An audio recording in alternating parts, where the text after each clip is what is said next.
السلام علیکم۔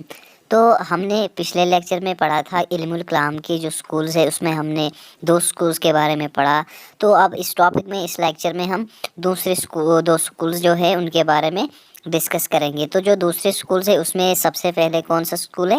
معتزلہ سکول، یعنی معتزلہ سکول۔ تو اس کے بارے میں ہم دیکھیں گے کہ یہ معتزلہ سکولز جو تھے یہ کیا کہتے تھے۔ تو یہ جو معتزلہ سکولز تھے یہ بھی علم الکلام کا، ہم کہہ سکتے ہیں علم الکلام کا بھی ایک سکول تھا۔ اس میں کیا تھا؟ اس میں بھی ہم علم الکلام یعنی ریلیجن کی اسٹڈی کرتے تھے۔ اور یہ کب اس کا اوریجن کب آیا تھا، یہ کب وجود میں آیا تھا؟ جب اسلام کی پہلی صدی تھی، یعنی کہ 8th سینچری میں ایمرج ہوا تھا۔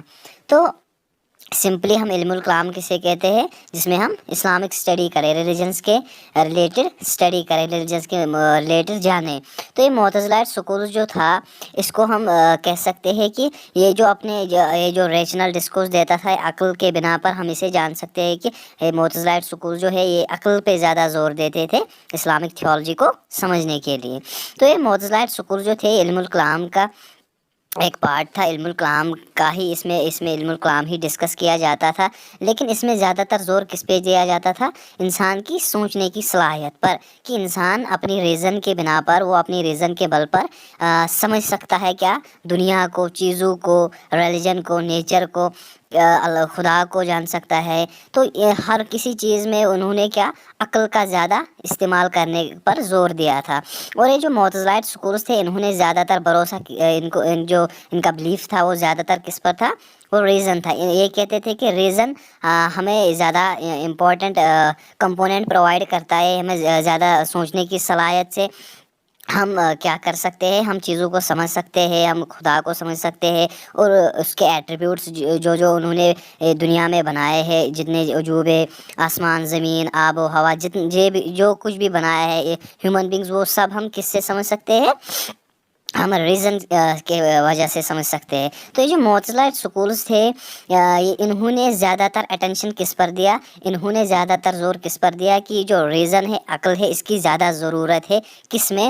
ہم اسی کی وجہ سے اسلامک بلیفس کو سمجھ سکتے ہیں، اسلامک ڈاکٹرنز، اسلامک پرنسپلس کو سمجھ سکتے ہیں۔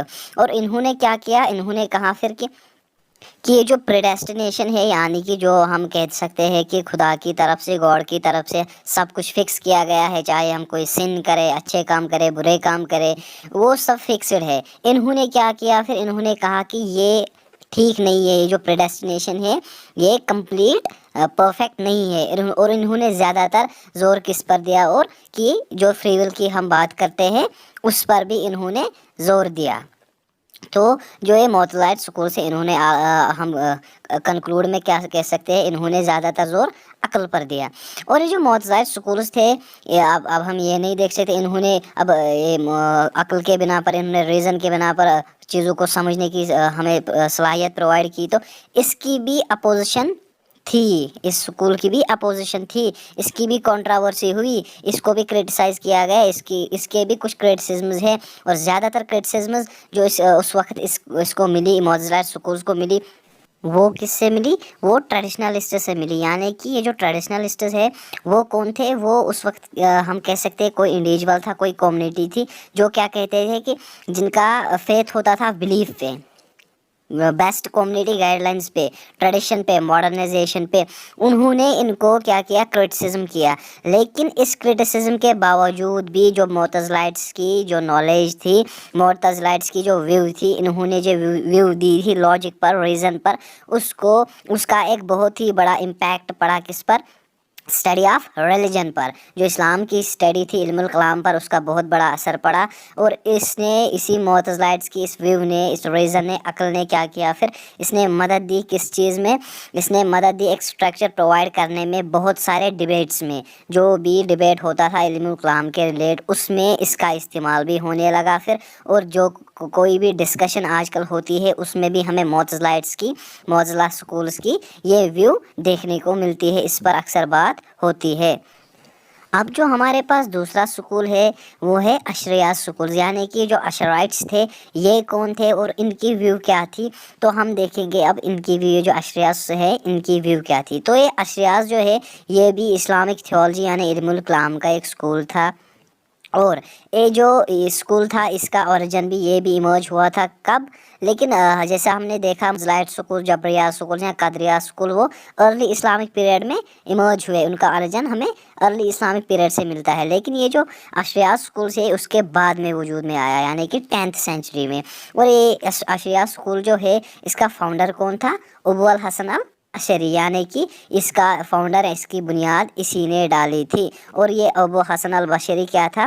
یہ ایک اسٹوڈنٹ تھا، کن کا؟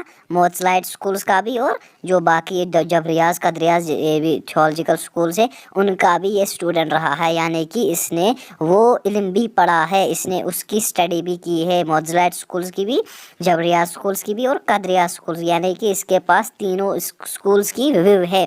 تو یہ اشریہ اسکولس کب وجود میں آیا؟ 10th سینچری میں۔ اور جو اشریہ اسکولس ہے انہوں نے کیا کیا کہ پھر انہوں نے زیادہ تر اٹینشن کس پر دیا، زیادہ تر امپورٹنس، انہوں نے زیادہ تر انٹینشن اپنا اٹینشن کس اور بڑھایا؟ انہوں نے کہا ہے کہ جو ڈیوائن ریولیشن ہے یا understanding of nature of God ہے، ہمیں خدا کو، چیزوں کو، دنیا کو کس طرح سے سمجھنا ہے، اس پر انہوں نے زیادہ امپورٹنس دی۔ اور کیا کہا پھر؟ انہوں نے کہا کہ ہمیں زیادہ تر بھروسہ کس پر کرنا چاہیے، ہمیں زیادہ تر سورسز کس سے لینے چاہیے؟ قرآن اور حدیث سے۔ اور جو کہ یہ قرآن ہمارے پاس پرائمری سورس ہے اور حدیث وہ بھی پرائمری سورس ہے، لیکن سیکنڈ آف قرآن۔ تو ہمیں ان سے نالج گین کرنی چاہیے کسی بھی چیلنج کو فیس کرنے کے لیے، کسی بھی چیلنج کو آنسر دینے کے لیے، کوئی بھی کوسچن ارائز ہو اسلامک تھیولوجی یعنی کہ اسلامک ریلیجنس کے اسلامک ریلیجنس کے اگینسٹ، تو ہم انہی سورسز کا استعمال کر کے اپنی ویو پرووائڈ کر سکتے ہیں۔ اور انہوں نے کیا کہا پھر؟ انہوں نے کہا کہ یہ جو کنسیپٹ آف پریڈیسٹینیشن ہے، یعنی کہ ہم کہتے ہیں کہ ہمارے جو دنیا میں ہم ڈے ٹو ڈے لائف میں کرتے ہیں، چاہے اگر ہم کچھ غلط کام کرتے ہیں تو یہ اگر یہ فکسڈ ہے، ہم بولتے ہیں کہ سارے ایونٹس جو بھی ہم کرتے ہیں، سارے ایکشنز ہم بولتے ہیں وہ سب فکسڈ ہے۔ تو انہوں نے کہا کہ ہاں پریڈیسٹینیشن ہے، لیکن اس کے باوجود بھی انہوں نے کیا کہا پھر؟ انہوں نے کہا کہ جو فری ول ہے، فری ول انسان کے انڈر ہے، ایک انڈیویجول کے کنٹرول میں ہے، اس کی چوائس ہوتی ہے کہ وہ کیا کرے کیا نہیں، اس کے انڈر یہ ہوتا ہے کہ یا وہ صحیح کرے یا وہ غلط کام کرے۔ پریڈیسٹینیشن فکسڈ ہے لیکن فری ول انسان کے کنٹرول میں ہے۔ اور جو ان کے بہت سارے آئیڈیاز ہیں جو انہوں نے ہمیں پرووائڈ کیے ہیں، ان کو آج بھی اسلامک ایجوکیشن سسٹم کے انڈر پڑھا جاتا ہے، اور ان پر بھی ڈیبیٹس ہوتے ہیں، اور انہی کی ہمیں ضرورت پڑتی ہے آج کل ڈے ٹو ڈے لائف میں۔ یعنی کہ جو اشریہ سکول ہے یہ بہت ہی پرومیننٹ سکول ثابت ہوا ان چاروں سکولز میں، علم الکلام کے ان چاروں سکول میں اشریہ سکولز موسٹ پرومیننٹ سکول مانا گیا۔ تو یہ تھا ہمارا آج کا موزلائٹس اور اشرائٹ سکولز۔ تو امید کرتا ہوں کہ آپ سب کو اس اچھے سے سمجھ آیا ہوگا، اور اگر نہیں بھی آیا ہو تو کوئی بات نہیں، آپ ہمیں بتا سکتے ہیں، اور ہم امید کریں گے کہ آگے جتنے بھی ہم ٹاپکس اپلوڈ کریں ان میں ہم یہی کوشش کریں گے کہ آپ سب کو اچھے سے سمجھ آئے اور ہم آپ کو اچھی سے اچھی نالج پرووائڈ کریں۔ تو یہ تو ہو گیا ہمارا پہلا یونٹ، ملتے ہیں سیکنڈ یونٹ میں، تب تک کے لیے اللہ حافظ۔